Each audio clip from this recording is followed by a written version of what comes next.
요한복음 11장 17절로 27절 말씀입니다. 예수께서 와서 보시니 나사로가 무덤에 있은지 이미 나으리라. 많은 유대인이 마르다와 마리아에게 그 오라비의 일로 위문하러 왔더니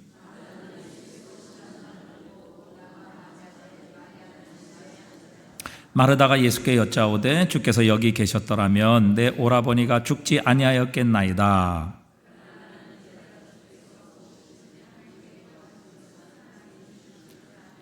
예수께서 이르시되 내 오라비가 다시 살아나리라.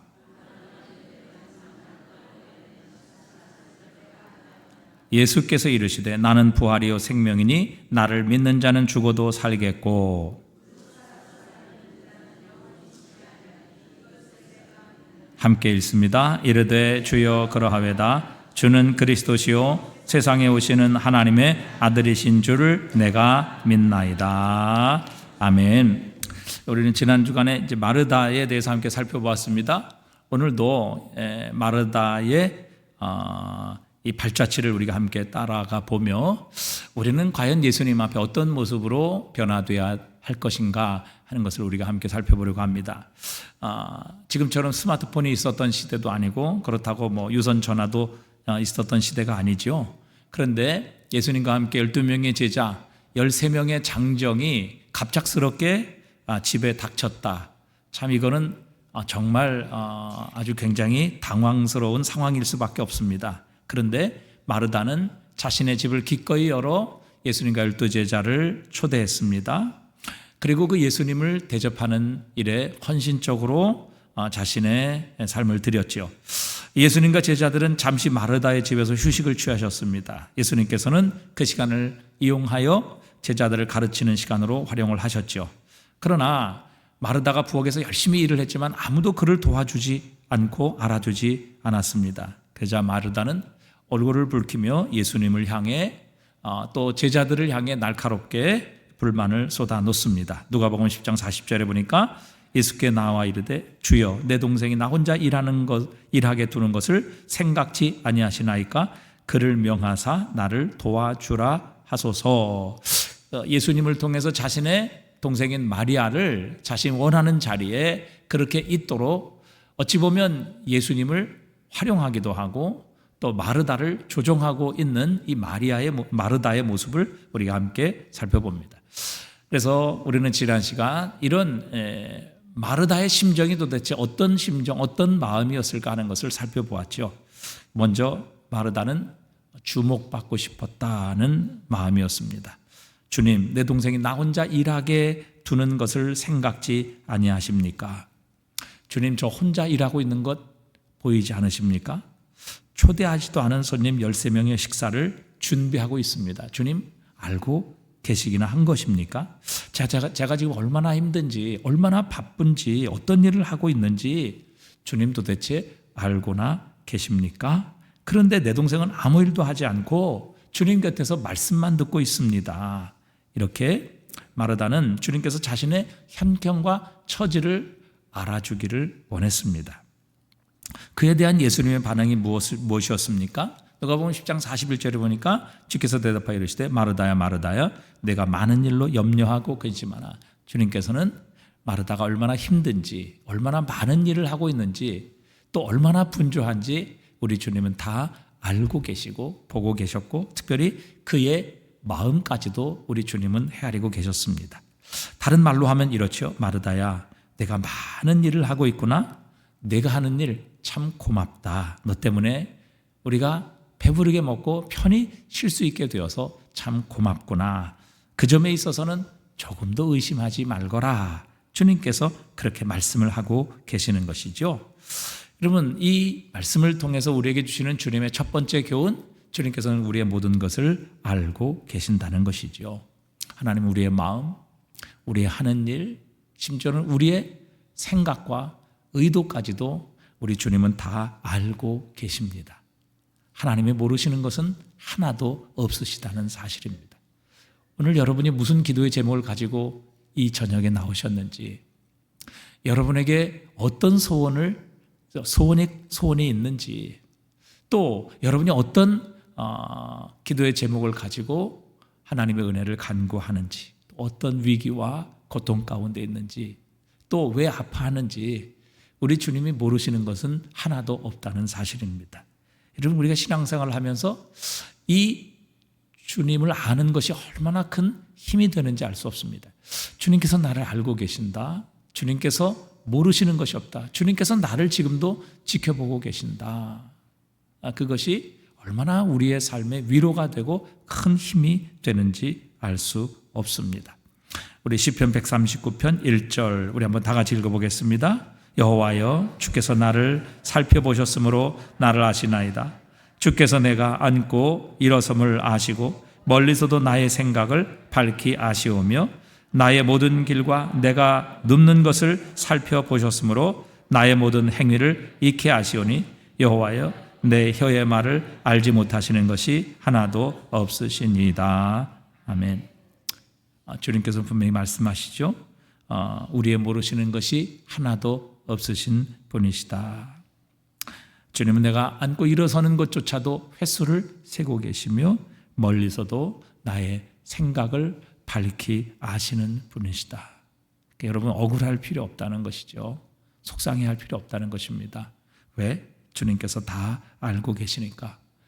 남들이 알아주지 못하고 남들이 보지 못할지라도 우리 주님은 알고 계시고 보고 계신다는 것을 우리는 확신해야 합니다.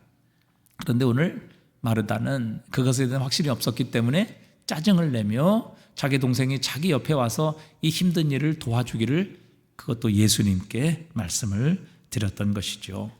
여러분, 우리도 주님께서 지금 내가 하는 일, 내가 하는 수고, 또 내가 품은 마음 모두를 다 하나도 남김없이 알고 계신다라는 것을 확신하면 여러분, 무엇을 해도 우리는 기쁨을 가질 수 있습니다. 감사할 수 있습니다. 그러나 우리가 이런 믿음, 이런 확신이 없다고 하면, 특별히 주님께서 모르실 것이라고 이렇게 생각하면 무슨 일을 해도 우리는 원망과 불평이 따라오게 되는 것입니다. 그렇게 하지 않는 사람, 나를 도와주지 않는 사람, 나를 알아주지 않는 사람들 때문에 우리는 똑같은 일을 해도 원망과 불평이 따라올 수밖에 없습니다. 또 그런 일에는 기쁨이 없지요. 알아줘야 기쁜데, 인정해 주어야 신나는데, 칭찬해 주어야 힘이 나는데 아무도 알아주지 않고 인정해 주지 않고 또 도와주지 않는다면 어떻게 신바람 나서 일을 하겠습니까? 그러니까 주님의 일을 하면서도 늘 불평하고 또 원망하고 또 자원하여 정말 열심을 가지고 주님을 섬기는 일에 소극적이 될 수밖에 없습니다. 그러나 오늘 주님 말씀처럼 주님께서 우리를 다 알고 계신다, 지켜보고 계신다, 주님께서는 나에 대해 모르시는 것이 없다, 심지어 주님은 내 마음과 내 중심까지도 알고 계신다라는 이 진리를 마음속에 새기면 우리는 아무도 알아주지 않아도, 아무도 칭찬하지 않아도, 아무도 보는 사람이 없어도 우리는 결코 원망하거나 불평하거나 혹은 사람들에게 칭찬과 인정을 갈망하는 이런 일은 없을 것이라는 사실입니다. 그래서 우리는 유명한 종교개혁자 칼빈이 얘기했던 것처럼, 루터가 얘기했던 것처럼 우리는 하나님 앞에서 살아가는 이 믿음의 훈련을 늘 필요로 해야만 합니다. 내가 어디서든지 무엇을 하든지 하나님께서 나를 보고 계신다. 하나님께서 나를 알고 계신다. 그래서 빌 하이벨스 목사님, 윌로우 크릭의 빌 하이벨스 목사님 같은 경우는 아무 사람도 보는 곳이 없는 바로 그곳에서의 내가 진짜 나다. 그리고 진짜 나의 인격이다. 그렇게 표현을 했어요. 그러니까 사람들이 보는 앞에서의 내가 아니라 아무도 없는 곳, 아무도 보지 않는 바로 그곳에서의 나가 진정한 나이며 또 내 인격이다. 그렇게 말을 했어요. 그렇기 때문에 여러분, 하나님께서 나를 지켜보고 계신다. 내가 하나님 앞에 있다. 이 믿음을 가지고 살아갈 때 우리는 무슨 일을 해도 또 어떤 사람들이 나를 보아주지 않고 또 나를 칭찬하고 인정해주지 않을지라도 그것 때문에 불평하거나 원망하지 않을 수 있습니다. 오늘 마르다는 아무도 자신을 몰라준다고 생각했기에 불평하고 또 심지어는 예수님을 통해서 자신의 동생을 조종하고 있는 것이죠.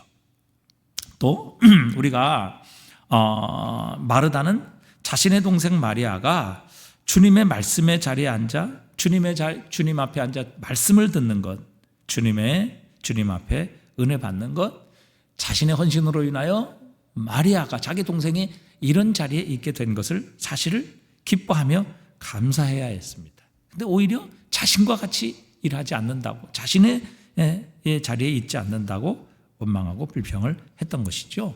우리 그리스도인의 마음, 그리스도인의 태도가 바로 이런 마음과 태도여야 할 것입니다. 내가 헌신하고 수고함으로 우리의 형제 자매들이 오히려 주님께 가까이 가고 주님을 닮아가며 은혜 받을 수 있는 기회가 생긴다면 우리는 이것을 감사해야죠. 나만 은혜 받아야 되고 나만 복을 받아야 된다. 이것은 굉장히 신앙적인 이기심입니다. 자기 중심적인 신앙의 모습이죠. 그래서 예수님께서는 마르다를 책망하시듯이 말씀하시는 겁니다. 마리아가 이 자리에 있는 것 내가 기뻐해야 한다. 너로 인해 마리아가 은혜 받고 혜택을 누리는 것을 오히려 감사할 수 있어야 한다. 이것이 바로 주님께서 마르다를 향해 원하시는 마음이었습니다. 또 우리가 건강한 주님의 제자로 자라나기 위해서는 여러분 늘 봉사하는 자리에만 있어서는 안 되겠죠. 반대로 늘 말씀을 듣는 자리에만 있어서도 안 되겠죠. 마르다는 이 모든 봉사일을 마치고 이제는 예수님 앞에 나와 또 예수님의 말씀을 듣고 또 그분에게 은혜를 받아 봉사하고 섬길 수 있는 힘과 능력을 얻어야 될 것입니다. 또 마리아는 예수님으로부터 말씀을 듣고 은혜를 받았다면 또 섬기고 봉사하는 자리에 가서 그 일들을 제대로 감당하게 될 때에 건강한 그리스도인 아름다운 공동체를 이루어갈 수 있는 것이죠. 마르다는 맨날 부엌에서만 일하고 또 마리아는 맨날 주님으로부터 말씀만 듣고, 그러면 한 사람은 부엌대게 될 것이고 또 다른 한 사람은 머리만 크게 되는 그런 가분수적인 그리스도인이 될 수밖에 없을 것입니다. 그러기에 여러분 교회의 성도들도 마찬가지죠. 늘 봉사하는 일에만 있을 것 아니고 늘 말씀을 듣는 일에만 있어서 안 된다는 사실입니다. 서로 교대해야 하고 또 서로 건강한 모습으로 자라가기 위해서는 말씀과 섬길, 말씀과 실천이 균형 잡혀 있어야 된다는 사실이죠. 자, 이제 우리가 지난 시간에 마르다의 모습에 대해서 함께 살펴보았습니다. 이제 오늘 또 다른 마르다의 모습을 기록한 말씀을 우리가 살펴보게 됩니다. 자, 지난주에 있었던 바로 그 사건으로부터 약 한 2년 정도가 지난 때입니다. 예수님께서는 나사로가 병들었다는 소식을 듣습니다. 하지만 주님께서는 의도적으로 지체를 하십니다. 그래서 죽은 지 나흘이 돼서야 나사로, 즉 마르다 마리아의 집을 찾으십니다. 이때 마르다가 주님을 만나서 마치 원망 섞인 목소리로 그렇게 말씀을 드립니다. 주님, 주께서 여기 계셨더라면 내 오라비가 죽지 아니했을 것입니다. 그러나 나는 이제라도 주께서 무엇이든지 하나님께 구하시는 것을 하나님이 주실 줄 아나이다. 이렇게 말씀을 드립니다. 그러자 23절에 예수께서 이르시되 내 오라비가 다시 살아나리라 말씀하십니다.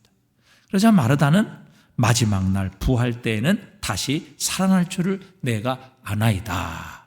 부활 신앙을 고백하는 것이죠. 근데 예수님께서 또 이렇게 말씀하십니다. 유명한 구절이죠. 예수께서 이르시되 나는 부활이요 생명이니 나를 믿는 자는 죽어도 살겠고, 나사로를 가리키는 겁니다. 나를 믿는 자는 죽어도 살겠고 무릇 살아서 나를 믿는 자는 영원히 죽지 아니하리니 이것을 내가 믿느냐. 놀라운 선언이죠. 여러분, 인간의 상식을 가지고 또 자연의 섭리를 믿는 이런 사람으로서는 도저히 생각할 수 없는 놀라운 주님의 선언입니다. 살아서 예수를 믿는 자는 죽어도 살겠고 또 살아서 예수를 믿는 자는 영원히 죽지 아니하리라. 여러분, 예수를 믿는 자, 그리스도를 구주로 믿는 자는 영원히 죽지 않는다. 여러분, 이것을 믿으십니까? 여러분, 이것을 확신하십니까? 여러분, 이것을 믿고 확신하면요 우리의 삶의 존재가 달라집니다. 놀라운 말씀이거든요. 여러분, 그리스도인은 죽지 않아요. 예수님께서는 그리스도를 향해서 죽는다 이렇게 표현하시지 않으셨어요. 그리스도를 향해서 잠잔다. 여러분, 우리가 이제 현실의 삶, 그리고 죽음, 그리고 미래의 영원한 생명, 하나님 나라의 삶을 3단계로 우리는 표시하고 성경은 묘사하고 있습니다. 그렇게 따지면 여러분, 죽음이라는 것은 영원한 생명의 과정이지 결코 세상 사람들이 생각하는 끝이 아니라는 사실입니다. 죽음은 존재의 변화일 뿐입니다. 우리 인격은 결코 죽지 않는다는 사실이죠. 여러분, 하나님 나라에 가면 우리의 모든 인격과 삶과 활동은 극대화될 것입니다. 우리는 완전한 자유를 누리게 될 것이고 가장 큰 기쁨을 하나님의 나라에 가서 우리는 누리게 될 것입니다. 그리고 죽음은 바로 그것을 이루는 하나의 과정이며 또 그 영원한 하나님 나라의 시작이라는 것을 하나님은 우리에게 가르쳐 주세요. 그래서 예수 믿는 사람은 결코 죽음이 두려움이 아닙니다. 죽음은 하나의 영원한 삶의 과정이죠. 저와 여러분은 지금 여기서 영원한 삶을 이미 얻었습니다. 저와 여러분이 이미 여기서 하나님의 나라를 살고 있습니다. 죽음이라는 것은 그 하나님 나라의 완전을 향하여 가는 과정일 뿐이죠. 그러니까 여러분, 이 주님의 말씀은 놀라운 말씀입니다. 우리가 이 말씀을 확신하면요, 여기서뿐만 아니라 세상 모든 사람들이 두려워하는 죽음이 결코 두려움일 수 없어요. 오히려 우리는 죽음을 사모하며 그 죽음 너머에 있는 영원한 하나님의 나라, 완전한 자유, 완전한 기쁨, 더 이상 고통도 눈물도 없고 우리가 원하고 꿈꾸는 모든 것이 완전하게 이루어지는 그 하나님의 나라, 바로 그곳에서 정말 우리의 삶의 극대화를 이루며 살아갈 수 있는 그 나라가 우리를 위해서 준비되어 있기 때문에 죽음을 결코 우리는 두려워할 필요가 없다는 것이죠. 이것을 믿지 못하기 때문에 우리는 예수를 믿으면서도 죽음을 두려워하는 것입니다. 절대 죽음은 두려워할 이유가 없다는 것이죠. 자, 그래서 이 주님께서는 분명히 말씀하세요. 나는 부활이고 생명이다. 나를 믿는 자는 죽어도 살겠고 살아서 나를 믿는 자는 영원히 죽지 아니하리니 이것을 내가 믿느냐. 그랬더니 마르다가 이르되 주여 그러하여다. 주는 그리스도시요 세상에 오시는 하나님의 아들이신 줄 내가 믿나이다. 이 베드로의 신앙 고백과 거의 흡사한 고백이죠. 주는 그리스도시요 살아계신 하나님의 아들이십니다. 이 마르다의 정말 신앙 고백이 얼마나 위대한 고백인지, 그리고 얼마나 축복된 고백인지를 우리는 다시 한번 확인할 수 있습니다. 자, 이런 마르다의 신앙 고백을 들은 예수님께서는 나사로의 집으로 가시지 않고 사람들과 함께 이제 나사로의 무덤으로 향하십니다. 예수님께서 무덤을 가셔서 거기 있는 주변에 있는 사람들에게 무덤에서 돌을 옮겨 놓으라 이렇게 말씀하십니다. 그러니까 마르다가 요한복음 11장 39절에 보니까 이렇게 말을 해요. 돌을 옮겨 놓으라 이렇게 예수님께서 말씀하시니까 그 죽은 자의 누이 마르다가 이르되 주여 죽은 지가 나흘이 되었음에 벌써 냄새가 나나이다 이렇게 말씀을 드려요. 돌을 옮겨 놓으라 이게 예수님 말씀하시니까 주님 죽은 지 나흘이 돼서 벌써 시체가 썩어서 냄새가 납니다. 돌을 옮겨 놓으면 안 됩니다. 지금 이렇게 말씀을 주님께 말하는 것이죠. 그러니까 마르다는 지금 예수님께서 어떤 일을 행하실지, 무슨 일을 행하시기 위해 이 무덤까지 오셨는지 전혀 예상하지 못했던 것입니다. 그래서 마르다의 생각은 그거예요. 자신이 사랑하고 존경하는 예수님, 그 예수님께서 저 썩어서 냄새나는 시신의 냄새를 맡으면 안 된다. 어떻게 저런 썩어가는, 여러분 사람의 썩는 냄새가 얼마나 참 구역질 나고 상상할 수 없는 그런 냄새예요. 예수님께서 그런 냄새 맡으시면 안 됩니다. 그러니 예수님 무덤의 돌 저거 움직이면 안 됩니다. 이렇게 지금 예수님을 말리고 있는 것이죠. 그래서 예수님을 향해서 예수님 무덤에 돌 옮겨 놓으라고요? 그러시면 안 됩니다. 그러니 그대로 놔두십시오. 그러니까 예수님께서는 지금 나사로의 썩은 냄새를 맡으시려고 돌을 옮겨 놓으라 그렇게 말씀하신 게 아니고 죽은 나사로를 살리시기 위해 무덤에 오셨던 것이죠. 그러나 마르다는 주님 지금 썩어서 냄새가 나는데 돌을 옮기지 마십시오. 지금 이렇게 예수님께 말씀을 드린 것입니다. 그러니까 예수님 지금 마르다가 예수님께 하려는 말을 들어보면 사실 마르다는 예수님을 아끼고 예수님을 존경한다고 해서 예수님이 그 썩은 냄새 맡으면 안 됩니다. 이렇게 지금 예수님께 말씀드렸는데 이 일은 뭐예요? 마르다의 일은 오히려 예수님께서 하실 일을 방해하고 있는 겁니다. 예수님께서 하신 일을 가로막고 있는 거예요. 왜? 예수님께서는 지금 나사로를 살리려고 하셨거든요. 썩어서 냄새나는 나사로를 다시 그 무덤에서 걸어 나오도록 하나님 주님은 그 마음을 가지시고 나사로의 무덤을 찾으셨고 그 무덤에 돌을 옮겨놓으라 이렇게 말씀하셨는데, 지금 마르다는 예수님을 위하는 마음으로 주님 그러시면 안 됩니다. 돌을 옮겨놓으시면 안 됩니다. 좀 썩어 냄새 나는데 주님 그 맡으시면 안 됩니다. 지금 이렇게 오히려 예수님의 사역을 하실 일을 방해하고 있는 것이죠. 여러분, 마르다의 말대로 하면요, 나사로는 절대 다시 살아날 수 없는 겁니다. 무덤의 문을 열어야지 나올 거 아니겠습니까?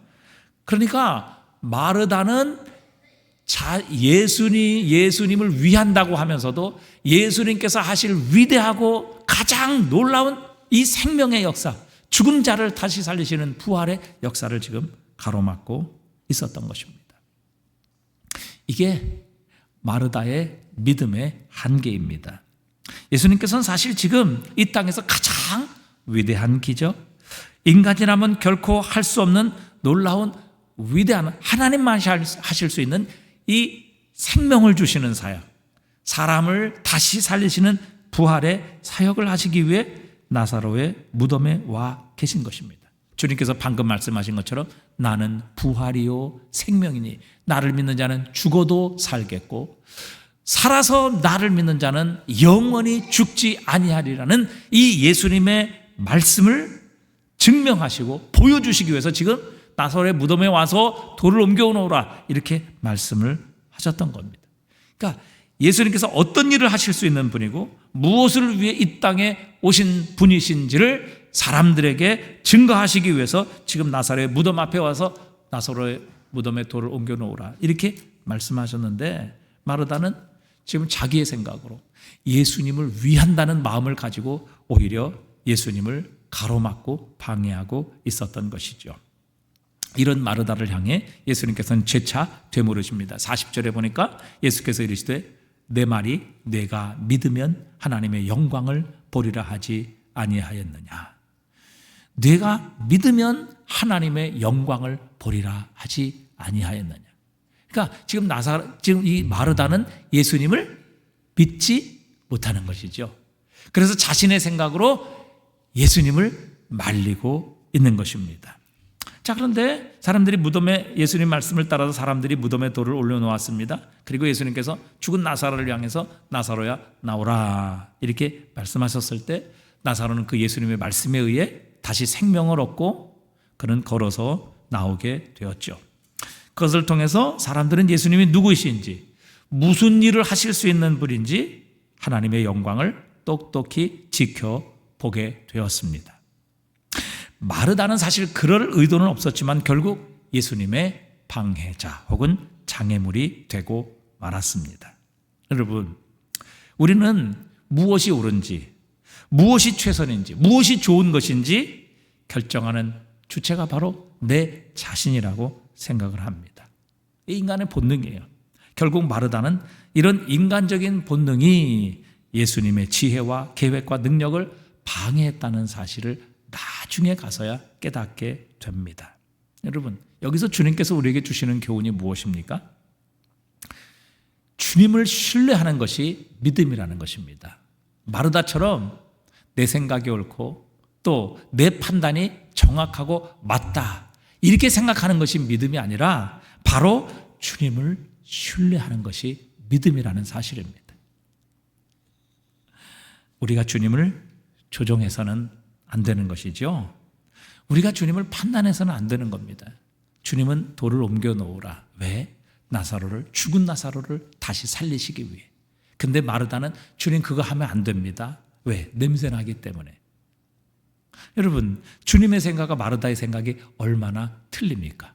그럼에도 불구하고 마르다는 자신의 생각이 옳기 때문에 예수님께서 그 무덤에 돌을 옮겨 놓으면 안 된다고 이렇게 예수님을 향해 말리고 있었던 것입니다. 여러분, 우리가 주님을 판단해서는 안 되죠. 우리는 주님을 신뢰해야 합니다. 우리 주님을 우리는 믿을 수 있어야 한다는 것이죠. 많은 사람들, 또 우리가 신앙생활을 한다고 하면서도 여러분, 내가 모든 것의 결정권자이고 내가 이 모든 것을 통제하고 심지어는 예수님마저도 내가 통제해야 된다, 이런 교만한 생각을 가지고 신앙생활을 하기 때문에 우리의 삶에 주님의 능력, 주님의 위대하심을 우리가 경험하지 못할 때가 얼마나 많은지 알 수 없습니다. 그러나 우리가 전적으로 내 자신을 내려놓고 내 뜻을 내려놓고 내 결정권을 내려놓고 주님께 모든 것을 의탁하게 될 때, 정말 주님의 말씀을 신뢰하여 그분의 말씀을 받아들이게 될 때에, 그때 비로소 우리는 주님의 능력을 체험할 수 있습니다. 그분의 지혜를 경험하고 만날 수 있게 되는 것이죠. 내가 믿으면 하나님의 영광을 보리라 하지 아니하였느냐. 여러분, 우리가 하나님을 신뢰하고 하나님의 지혜를 믿으며 그분의 능력을 믿고 내가 결정하고 내가 판단하는 것이 아니라 그분의 말씀과 그분의 결정에 우리가 순종하게 될 때 하나님의 영광을 볼 수 있게 되는 것입니다. 나중에 여러분, 주님 냄새 나니까 주님 냄새 그 맡으시면 안 됩니다. 돌 옮겨 놓으시면 안 됩니다. 이렇게 마르다가 예수님을 말렸죠. 예수님께서 돌을 옮겨 놓으시고 죽은 나사로를 다시 살리셨어요. 나사로가 걸어서 나오게 됐어요. 썩어서 냄새가 났던 나사로가 그 무덤에서 모든 몸을 끈으로 동인 채 염을 한 그 상태에서 걸어서 나오게 되는 하나님의 능력과 영광을 예수님을 통해 보게 되었어요. 여러분, 마르다가 얼마나 부끄러웠을까요? 주님, 그 돌을 옮기면 안 됩니다. 주님, 그 옮기면 냄새 나요. 그렇게 자신의 판단, 자신의 생각을 가지고 예수님을 만류했던 이 마르다가 얼마나 부끄러웠을까요? 주님께서 돌을 옮겨 놓으시고 나사로야 나오라 부르셨을 때 죽었던 나사로가 걸어서 나오는 그 모습을 보고 마르다가 얼마나 부끄러웠을까 하는 것이죠. 여러분, 이런 일들이 얼마나 많은지 몰라요? 회당장 야이로의 집에 예수님께서 늦게 도착하셨을 때 야이로의 딸이 이미 죽었어요. 그때 슬피 울고 있는 사람들을 향해서 예수님께서 이렇게 말씀하세요. 물러가라. 이 소녀가 죽은 것이 아니라 잔다 말씀하셨어요. 그랬더니 그 해당장 야이로의 집에서 이 12살 난 어린 소녀가 죽은 것을 슬퍼하던 모든 사람이 예수님을 향해 뭐라고 말씀했는가 하면 비웃었어요. 비웃었어요. 비웃더라. 그들이 비웃더라. 예수님의 말씀을, 예수님의 행동을, 예수님의 의도를 그 모든 사람이 비웃었던 거예요. 아니, 죽었는데 예수님은 잔다 이렇게 말씀하셨거든요. 그래서 다 비웃었다고요. 그런데 주님께서는 이 어린 소녀를 향해 달리다 굼 소녀야 일어나라 이렇게 말씀하시고 그 손을 붙잡아 일으키자 이 소녀가 다시 죽음에서 살아나게 되었습니다. 모든 사람이 놀라게 되죠. 여러분, 예수님을 비웃었던 사람이 얼마나 부끄러웠을까요? 여러분, 세상 마지막에도 그런 일이 일어나지 않겠습니까? 예수를 믿지 않고 주님께서 영광 중에 구름 타고 다시 오실 것이라는 것을 믿지 않았던 사람들이 여러분, 예수님 진짜 영광 중에 구름 타고 오시는 바로 그 모습을 볼 때 여러분 부끄러워하지 않겠습니까? 여러분, 예수를 믿는 것이 정말 하나님 얼마나 기뻐하시는 것이고 예수를 믿는 이 믿음이 결국 하나님의 영광, 하나님의 능력을 보는 길이라는 것을 주님은 우리에게 가르쳐 주세요. 내 말이 내가 믿으면 하나님의 영광을 보리라 하지 아니하였느냐. 여러분, 예수님의 말씀을 믿으면 하나님의 영광을 보게 될 것입니다.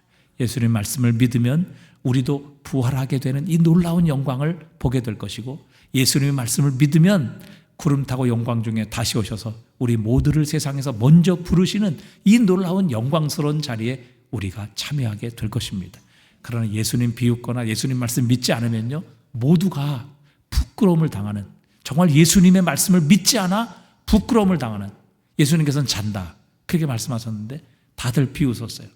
오늘 마르다, 아니 예수님 그 냄새 나요. 아니 나흘이나 지났는데 뭐 하시려고 그래요? 주님 다 드세요. 그런데 예수님께서 죽은 나사로를 부르자. 나사로야 나오라 부르시자 그 냄새나는 나흘이나 돼서 냄새나는 나사로가 걸어서 나왔거든요. 마르다가, 예수님을 말렸던 마르다가, 무덤문을 열면 안 된다고 했던 마르다가 얼마나 주님 앞에 부끄러웠을까요?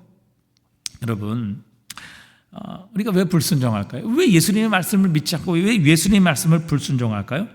그 불순종의 이유는요, 내 생각이 예수님의 생각보다 더 옳다라고 생각하기 때문에 그래요. 내 뜻이 주님의 뜻보다 더 낫다라고 생각하기 때문에 불순종하는 거예요. 생각해 보세요.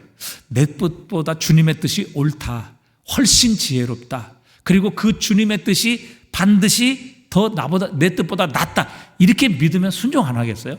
근데 왜 순종 안 해요? 예수님의 생각보다 내 생각이 낫다고 생각하는 거예요. 예수님 말씀대로면 이루어지지 않을 것이라고 생각하기 때문에 내가 순종하지 않는 거라고요. 그런데 사무엘 선지자가 뭐라고 말씀했어요? 순종이 제사보다 낫고 듣는 것이 수양의 기름보다 나으니라. 그렇게 말씀하셨어요. 여러분, 주님은요, 모든 것을 합력하여 선을 이루게 하실 수 있는 능력을 가지고 계신 분이세요. 우리의 생각과 하나님의 생각은 하늘과 땅 차이거든요. 우리가 잘 아는 이사야서 55장 8절 한번 다 같이 읽어보겠습니다. 이는 내 생각이 너희 생각과 다르며 내 길은 너희 길과 다름이니라. 여호와의 말씀이니라. 이는 하늘이 땅보다 높음같이 내 길은 너희 길보다 높으며 내 생각은 너희 생각보다 높음이니라.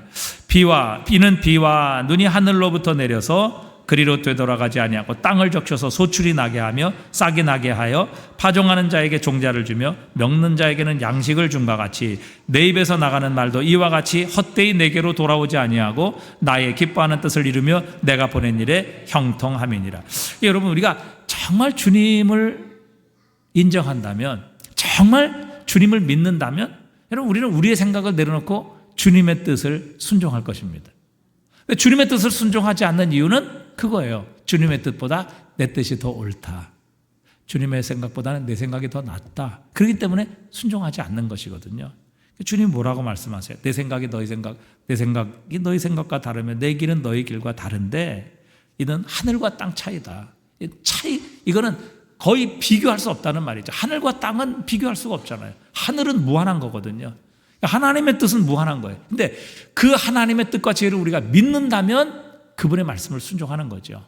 근데 그분의 말씀을 믿지 못하기 때문에 우리가 대부분 불순종하는 거예요. 그래서 여러분, 우리가 오늘 마르다처럼 자신의 생각을 갖고 자꾸 예수님을 조종하려고 그래요. 그리고 예수님이 하시는 일도 일어나면 안 된다고 생각해요. 내 생각이 옳기 때문에. 주님, 그 무덤 문 열면 안 됩니다. 그런데 주님은 사실 그 무덤 문을 열어 나사로를 살리시려고 했거든요. 그러니까 마르다의 뜻대로 됐다 그러면 나사로는 살아날 수 없는 거예요. 정말 위대한 하나님의 생명을 살리는 부활의 주님의 능력을 못 보았을 거예요. 결국 주님께서는 무덤의 문을 열고 나사로를 나오게 하셨던 것이죠. 그러니까 여러분, 우리가 정말 우리의 삶 속에서 위대하신 하나님의 지혜, 그리고 위대하신 하나님의 능력을 체험하려면 우리 생각을 내려놓아야 됩니다. 하나님을 신뢰해야 돼요. 하나님을 믿어야 돼요. 그렇게 될 때 우리는 그 하나님의 위대하심과 하나님의 놀라운 지혜를 그 주님의 능력을 통해서 경험하고 맛보며 살아갈 수 있는 것이죠. 마르다는 여전히 자신의 생각으로 예수님을 조종하려고 했던 거예요. 자신의 생각처럼 돼야 된다라고, 그래서 예수님 그거 옮기시면 안 된다라고 예수님을 향해 지금 충고하고 있는 것이죠. 만약에 마르다의 생각대로 됐다면 예수님의 능력을 체험하지 못했을 거예요. 자, 이제 마지막으로 우리가 살펴본 것은 마르다의 이야기는 결코 여기에서 끝나지 않는다는 사실입니다. 자, 이제 한 장을 넘기게 되면 12장에 유명한 마리아가 예수님의 머리에 향유를 붓는 이런 사건이 나오게 됩니다. 자, 12장 1절, 2절을 우리 한번 다 같이 읽어보겠습니다. 6월절 엿새 전에 예수께서 베다니에 이르시니 이곳은 예수께서 죽은 자 가운데서 살리신 나사로가 있는 곳이라. 거기서 예수를 위하여 잔치할새 마르다는 일을 하고 나사로는 예수와 함께 앉은 자 중에 있더라. 자, 여기 보니까 여기서 우리는 두 가지의 사실을 발견해요. 자, 이제 이 이후에 우리가 잘 아는 마리아가 향유값을 깨뜨려서 예수님의 머리에 붓는 이 사건이 나온단 말이죠. 자, 여기 한번 잘 보십시오. 12장 2절을 한번 보세요. 12장 2절. 거기서 예수를 위하여 잔치할새 마르다는 뭘 하고 있었어요? 일을 하고 있었단 말이죠. 그러니까 여전히 자기 집에서 식사를 준비하고 있었어요. 예수님과 제자들을 위해서 식사를 준비하고 있었어요. 그는 예수님을 존경하고 경외하고 사랑하고 감사하는 마음을 자신이 제일 잘하는 식사 준비를 통해서 주님을 향해 그 자신의 사랑과 감사를, 존경을 표현하고 있는 것이거든요. 그러니까 자기가 가장 잘하는 일, 그리고 제일 하고 싶은 그 일을 통해서 지금 마르다는 주님을 높이고 있는 거예요. 자, 또 한 가지 우리가 여기서 발견하는 것은 무엇인가 하면 마리아가 그토록 사랑하는 주님을 향한 그 사랑과 경외심을 표현하기 위해서 옥합을 깨뜨려서 예수님 머리에 붓는단 말이죠. 그러니까 이 행동은 거기에 있는 모든 사람들이 다 이해하지 못했어요. 왜? 그 옥합이 300데나리온이나 되는 엄청난 가격을 지닌 그런 향유 나드, 순전한 나드 한 근이었기 때문입니다. 그러니까 300데나리오면 한 데나리온이 뭐 일당 하루 일당으로 친다고 하면요, 2, 60이 하루에 20만 원이다. 그러면 300데나리온 얼마입니까? 한 6천만 원 정도 안 돼요. 그 정도 되죠. 그러니까 이게 1년치의 연봉에 해당하는 그런 가격을 가지고 있는 이 향유 옥합이라고요. 근데 그것을 지금 깨트려 가지고 마리아가 예수님의 머리에 붓는 사건이 일어났어요. 그러니까 사실 이게 이해 못할 상황이거든요. 그래서 다른 성경에 보면 제자들이 분개했다 이렇게 나오고, 또 누가복음 같은 경우에는 가룟 유다가 분개했다 이렇게 나와요. 그건 사실은 다른 예수님의 제자들도 다 이해하지 못했어요. 그래서 이 마리아를 비난했거든요. 그 유다가 대표적으로 얘기를 했죠. 아니 지금 무슨 일을 하고 있는 거야? 왜 쓸데없는 이 일을 하고 있어? 이거 지금 팔면은 300데나리온을 충분히 받을 수 있는데, 그거 가지고 가난한 사람도 돕고 우리가 할 일을 얼마나 많이 할 수 있는데 지금 너 얼마나 쓸데없는 일을 하고 있는지 알아? 지금 이렇게 마리아를 비난했다고요. 그러니까 이것은 제자들뿐만 아니라 다른 모든 사람들이 보기에 이 가룟 유다가 그렇게 얘기를 했죠. 너 정말 참 어리석구나. 이 향유 팔면 300데나리온을 얻을 수 있는데 이걸 그냥 예수님 머리에다 쏟아부어? 너 이건 얼마나 낭비인지 알아? 넌 지금 쓸데없는 일 한 거야. 지금 이렇게 지금 제자들과 주변에 있는 모든 사람들이 다 그렇게 지금 이해를 하고 있었다고요. 그 대표적으로 가룟 유다가 이야기를 한 거예요. 그러니까 정말 이거는 이 상황에서 그 엄청나게 비싼 향유를 예수님의 머리에 깨뜨려서 부었다. 그래서 그 향유가 다 흘러서 그 온 집안에 향유 냄새가 가득했어요. 그런데 이게 뭐예요? 그렇게 향유가 깨뜨려서 예수님의 머리에 부었으면 이건 이제 끝이에요. 한 번에 끝이에요. 더 이상 다시 사용할 수가 없는 거죠. 그런데 아무도 이해를 못했어요. 그런데 예수님께서는 이 마리아의 행동이 어떤 행동인지를 알고 계셨다고요. 그리고 하나님께서 왜 마리아에게 이렇게 주님을 향한 헌신의 마음을 주셔서 마리아로 하여금 옥합을 깨뜨려 그 300데나리온, 정말 1년치 연봉이 되는 이 어마어마한 가격의 향유를 예수님의 머리에 붓게 하셨는지 예수님은 알고 계셨다고요. 그래서 예수님 말씀하셨잖아요. 이것은 내 장래를 위한 것이라 이렇게 말씀하시면서 오히려 마리아의 행동을 칭찬하십니다. 그리고 어디든지 복음이 전해지는 곳에서 이 마리아의 헌신이 함께 전해지게 될 것이다 이렇게 말씀하시고, 그 말씀이 그대로 오늘 우리에게 이루어져서, 여러분 저 팔레스타인 지방에서 2000년 전에 일어났던 이 사건을 지금 오늘 우리가 함께 나누고 있는 거거든요. 자, 여러분 생각해 보십시오. 지금 제자들도 이 마리아가 한 행동을 이해하지 못했어요. 여러분 만약에 평범한 마르다였다고 하면 여러분 가만히 있었겠어요? 가만히 있었겠느냐 하는 것이죠. 당장 불같이 일어나서 너 지금 뭐 하는 짓이냐고, 우리 집에 남은 유일한 보화인 이 300데나리온 되는 이 향유를 깨트려서 그것도 예수님의 머리에 붓다니 너 지금 뭐 하는 것이냐, 울그락불그락 하면서 허리에 손을 얹고 아마 이 마리아를 향해 난리를 쳤을 것입니다. 그리고 예수님한테 아니 지금 이거 뭐 말리셔야지 지금 뭐 하시는 일이냐고 충분히 이렇게 나올 수 있을 법만한 상황이었다는 사실입니다. 그런데 놀라운 사실은 12장으로 넘어가면요, 마르다는 마리를 향해 아무 말도 하고 있지 않다는 사실입니다. 그러니까 마르다는 마리아의 행동을 이해했다는 거예요. 그러니까 예수님의 마음을 가지고 있었다는 것이죠. 그러니까 마르다는 이미 배웠던 거예요. 주님으로부터 교훈을 받았던 것이죠. 그러니까 다른 사람의 헌신을 결코 부정적으로 보아서는 안 된다. 특별히 예수님을 향한 헌신에 있어서는 어떤 것도 낭비가 없다는 것을 마르다가 깨달은 거예요. 안 거예요. 그래서 제자들조차 이해하지 못했던 이 상황에 대해서 마르다는 침묵하고 있어요. 말하지 않고 있다고요.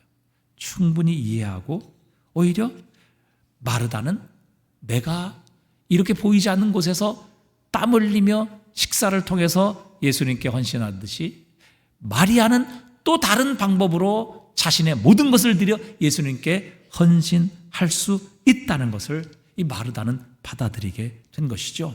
그래서 마르다가 그런 식으로 예수님을 섬기고 봉사하듯이 마리아는 또한 자신의 방법으로 예수님을 섬기고 봉사할 수 있다는 것을 마르다는 마음속에 받아들이고 있다는 사실입니다. 여기에서 우리는 이 예수님을 존경하는 마르다의 모습을 다시 한번 발견하게 됩니다. 또 이제는 다른 사람을 자기의 생각대로 조종하고 자기가 원하는 그런 모습으로 만들려고 하는 것이 아니라 주님을 향한 헌신을 인정하고 존중하는 이 마르다의 성장하고 성숙하는 예수님의 제자의 모습을 우리는 발견하게 되는 것입니다. 또 마르다는 이전처럼 불평하지 않아요. 자신은 지금 무대 뒤에서 음식을 준비하고 있는데 아무도 도와주는 사람 없고 아무도 보는 사람 없잖아요.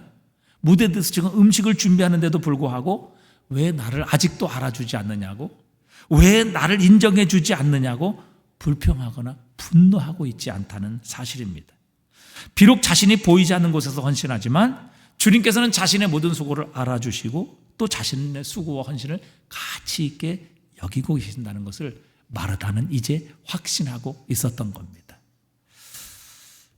여러분, 마르다의 모습을 보고 무엇을 느끼십니까? 저는 이 말씀을 이렇게 묵상하고 읽고 생각하면서 정말 주님께서 왜 이 마르다의 이야기를 이렇게 여러 번 기록하셨을까 하는 것을 생각해 보게 되었어요.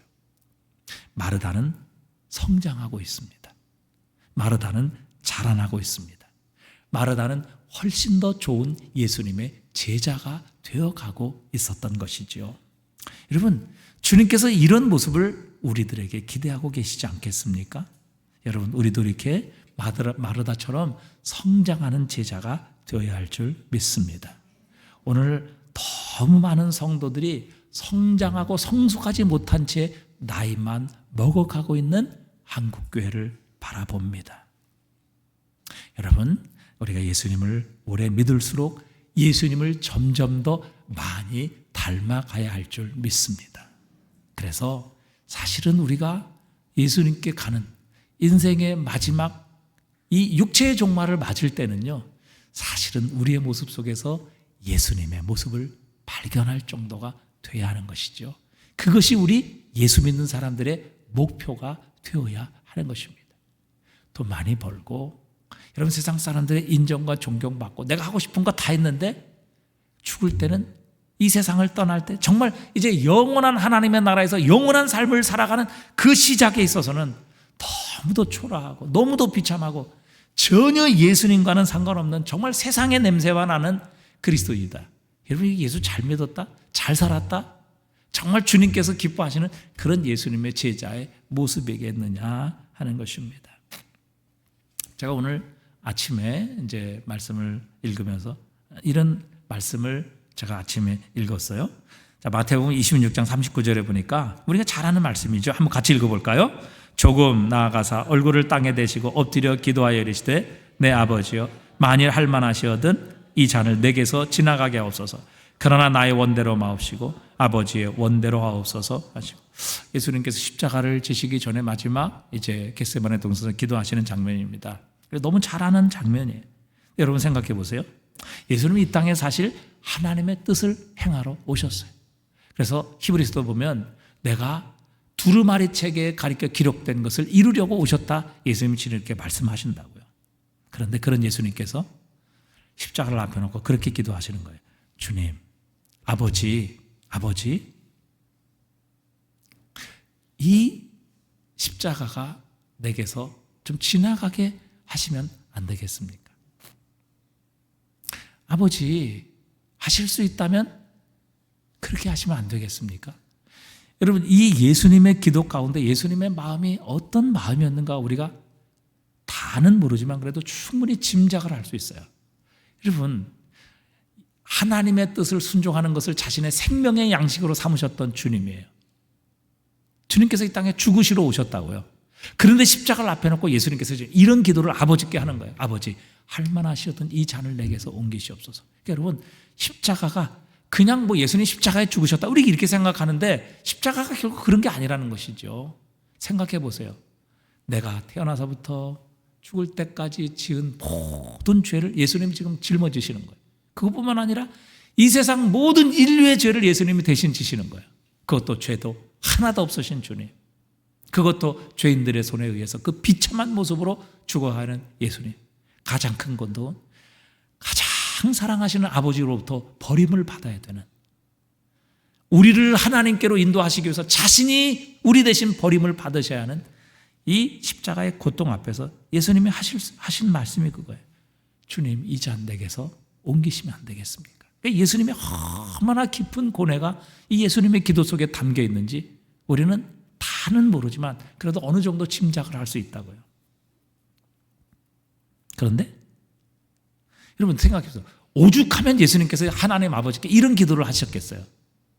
아니, 자신은 십자가를 지기 위해서 오셨다는 것을 아시는데 자신은 생명을 잃어버린 생명을 이 땅에 주시기 위해 자신의 생명을 대신하여 대속물로 주시기 위해 이 땅에 오셨다고 자신이 스스로 고백하신 분이신데 십자가를 앞에 놓고 이런 기도를 하셨다. 그러니까 예수님의 심령이 얼마나 힘들었으면, 오죽하면 예수님께서 아버지를 향해서 할 만하시거든 이 잔을 내게서 지나가게 없어 이렇게 기도하셨겠느냐는 거예요. 그런데 결국 주님께서 그렇게 마지막에 결론을 맺으세요.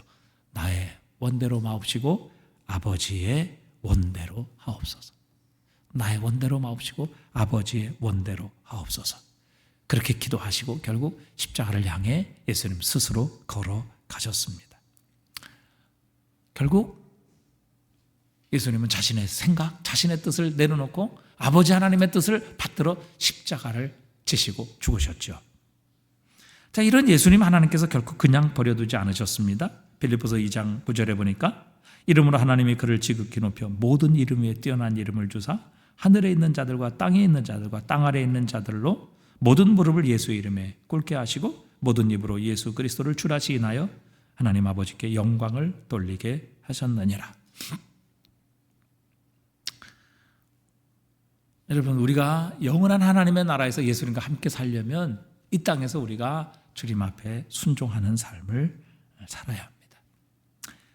우리도 마르다처럼 처음에는 믿음이 부족하고 연약하고 알지 못하고 또 때로는 다른 사람을 내가 원하는 모습으로 조정하고 심지어는 예수님까지도 내가 원하는 모습으로 그렇게 예수님을 만들려고 했던 이런 마르다의 모습이 12장에 와서 정말 성숙한 제자, 자신은 다 이해하지 못하지만 그러나 마리아가 그렇게 예수님께 헌신하는 그 모습, 마리아는 자신의 방법을 가지고 예수님께 헌신하고 예수님을 그렇게 사랑할 수 있다는 그런 마음을 갖고 마르다의 마음과 생각을 가지고 마리아를 조정하려고 하지 않아요.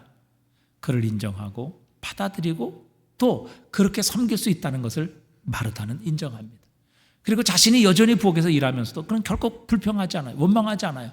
감사하며 기쁨으로 헌신하고 그 자신의 방법을 통해서 하나님께 감사하고 하나님을 향한 사랑, 주님을 향한 사랑과 주님을 향한 존경을 표현하고 있다고요.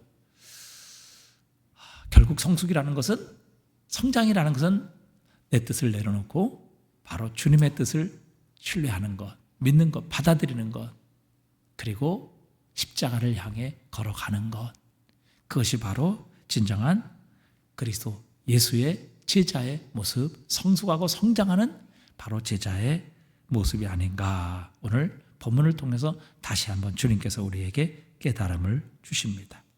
우리도 정말 성숙한 제자가 된다면 주님의 뜻을 따라 내 뜻이 아니라 아버지의 뜻이 이루어지기를 원하나이다. 이렇게 고백하며 주님의 뜻을 받아들이고 내 뜻을 내려놓고 포기하는, 그래서 주님과 함께 십자가의 길을 걸어가게 될 때에 주님께서 우리를 영원한 하나님의 나라에서 정말 높여주시고 우리 주님과 함께 영원히 세상을 통치하고 다스리는 그날이 우리에게 오게 해 주실 것입니다. 오늘 이 저녁에도 주님, 우리도 마르다처럼 성장하기를 원합니다. 주님 기뻐하시는 그런 제자로 자라나기를 원합니다. 그래서 예수님처럼 내 원대로 마옵시고 아버지의 뜻대로 되기를 원하나이다. 이렇게 우리가 고백하고 정말 주님과 함께 십자가의 길을 걸어가는 제자가 된다면 우리는 주님과 함께 부활하게 될 것이고 주님과 함께 영광의 자리에 앉아 이 세상을 영원히 통치하시는 이 축복의 자리로 나갈 수 있게 될 것입니다. 오늘 우리가 함께 기도할 때 주님, 우리도 마르다처럼 성장하는 제자, 주님을 닮아가는 제자, 그래서 결국 나의 뜻을 부인하고 주님을 쫓는 제자로 성장하게 하옵소서. 그렇게 기도하시는 이 저녁이 되셨으면 좋겠습니다. 우리 함께 찬양 드리고 기도하는 시간 갖겠습니다.